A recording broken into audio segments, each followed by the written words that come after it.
Hello everyone, नमस्कार आप सभी को। आज इस 355वें दिन के वीडियो में आप सभी का स्वागत है। आइए कुछ महत्वपूर्ण प्रश्नों को देखते हैं जो आने वाली संगीत की प्रतियोगी परीक्षाओं में पूछे जा सकते हैं। तो इसलिए आप इस वीडियो को बिना स्किप किए पूरा ज़रूर देखिए, ठीक है। तो आइए आज का पहला प्रश्न देखते हैं। आज का पहला प्रश्न है, उस्ताद हाफिज़ अली खां जी का घराना है। उस्ताद हाफिज़ अली खां जी का घराना है ग्वालियर घराना। ग्वालियर घराने से संबंधित हैं उस्ताद हाफिज़ अली खां जी। इसके बाद दूसरा प्रश्न है, उस्ताद अल्लाह रखा खां जी का अन्य नाम है। उस्ताद अल्लाह रखा खां जी का अन्य नाम है AR कुरैशी, अप्पा जी और मास्टर जी। AR कुरैशी यानी कि अल्लाह रखा खां कुरैशी, अप्पा जी और मास्टर जी, ये इनका अन्य नाम है। अल्लाह रखा खां जी को AR कुरैशी के नाम से भी जाना जाता था, संबोधित किया जाता था, और अप्पा जी भी कहा जाता था और मास्टर जी भी कहा जाता था। अल्लाह रखा खां जी पंजाब घराने के तबला वादक हैं, ठीक है। इनके पुत्र हैं जाकिर हुसैन जी। इसके बाद तीसरा प्रश्न है, राग भूपाली में विकृत स्वरों की संख्या है। राग भूपाली में विकृत स्वरों की संख्या है एक भी नहीं। एक भी विकृत स्वर नहीं होते हैं भूपाली राग में। विकृत का अर्थ है कोई भी कोमल या तीव्र स्वर नहीं होता है भूपाली राग में, ठीक है। इसके बाद चौथा प्रश्न है, 10 थाटों का निर्माण किया गया। 10 थाटों का निर्माण किया गया 32 मेलों के द्वारा। 32 मेल के द्वारा 10 थाटों का निर्माण किया गया था। पांचवा प्रश्न है, शाड़व जाति के स्वरों को पाश्चात्य संगीत में कहते हैं। शाड़व यानी कि जिसमें 6 स्वर लगते हैं उनको शाड़व जाति कहते हैं। तो शाड़व जाति के स्वरों को पाश्चात्य संगीत यानी कि वेस्टर्न म्यूजिक में कहते हैं हेक्साटोनिक स्केल, ठीक है। HEXATONIC हेक्साटोनिक स्केल कहते हैं।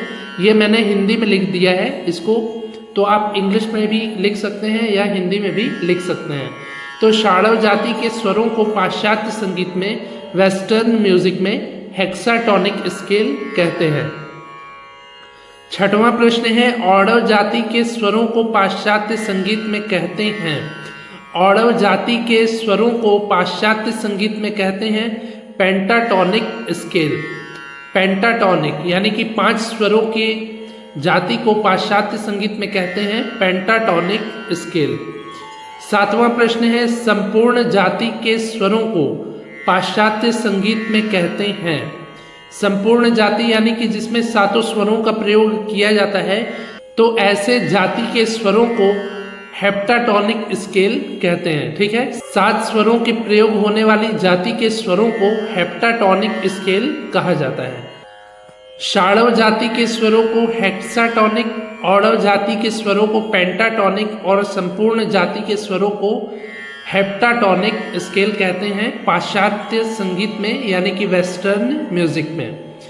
इसके बाद 8वां प्रश्न है, प्राचीन काल में अनिबद्ध गान को वर्गीकृत किया गया।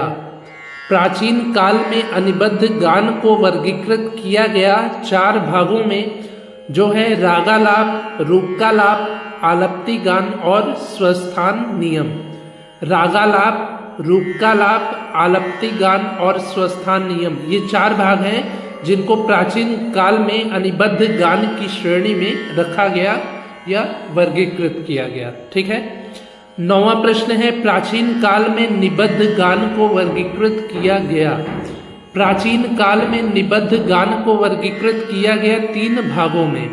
3 भागों में वर्गीकृत किया गया प्राचीन काल में निबद्ध गान को, जो है प्रबंध, वस्तु और रूपक। प्रबंध, वस्तु, रूपक, इन 3 भागों में प्राचीन काल में निबद्ध गान को वर्गीकृत किया गया था। 10वां प्रश्न है, जो गायन तालबद्ध नहीं हो कहलाता है। तो ऐसे गायन शैली को कहते हैं अनिबद्ध गान, ठीक है। अनिबद्ध गान कहते हैं जो ताल में बंधा ना हो, ताल में बद्ध ना हो या तालबद्ध ना हो, ऐसी गायन शैली को कहते हैं अनिबद्ध गान। 11वां प्रश्न है तबला देन है। तबला वाद्य जो है अवनद्य वर्ग का वाद्य है। ये देन है अमीर खुसरो जी का। अमीर खुसरो जी की देन है तबला वाद्य। कहा जाता है कि पखावज वाद्य के 2 टुकड़े करने पर अमीर खुसरो जी ने तबला वाद्य का निर्माण किया था। ठीक है। इसके बाद 12वां प्रश्न है रागवाचक स्वर समूहों को तालबद्ध करके गाना कहलाता है। रागवाचक स्वर समूह को ताल में बद्ध करके निबद्ध करके गाना कहलाता है सरगम गीत। सरगम गीत में ताल जो होते हैं बंधे होते हैं और इसमें राग के मुख्य स्वरों का प्रयोग किया जाता है। ठीक है। राग में जो चलन होता है चलन वाले स्वरों को प्रयोग किया जाता है सरगम गीत में। तो रागवाचक स्वर समूहों को तालबद्ध करके गाना कहलाता है सरगम गीत।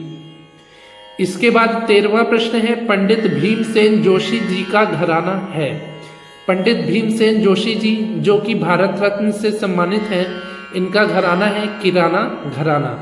किराना घराने के ख्याल गायक हैं पंडित भीमसेन जोशी जी। 14वां प्रश्न है पंडित भीमसेन जोशी जी के गुरु हैं। पंडित भीमसेन जोशी जी के गुरु हैं सवाई गंधर्व जी। सवाई गंधर्व जी जो हैं पंडित भीमसेन जोशी जी के गुरु हैं। 15वां प्रश्न है सवाई गंधर्व किसका उपनाम है। सवाई गंधर्व उपनाम है राम भाऊ कुंडोलकर जी का। राम भाऊ कुंडोलकर ये जो है इनका असली नाम है और सवाई गंधर्व इनका उपनाम है। ठीक है। सवाई गंधर्व कहा जाता है राम भाऊ कुंडोलकर जी को, जो कि पंडित भीमसेन जोशी जी के गुरु हैं। ठीक है। इसके बाद 16वां प्रश्न है वर्तमान समय में प्रचलित स्वरलिपि पद्धति है। वर्तमान समय आज के समय में प्रचलित स्वरलिपि पद्धति है भातखंडे स्वरलिपि पद्धति।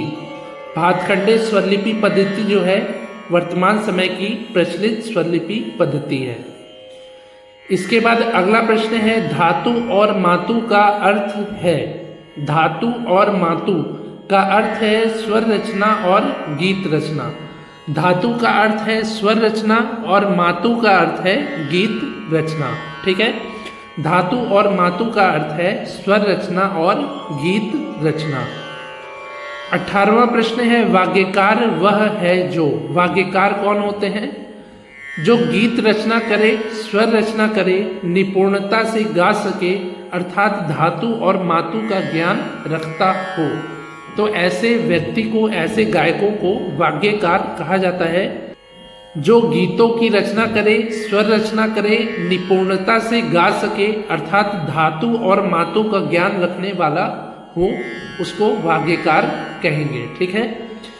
अगला प्रश्न है क्रमिक पुस्तक मालिका जिसके लेखक भातखंडे जी हैं के भाग हैं।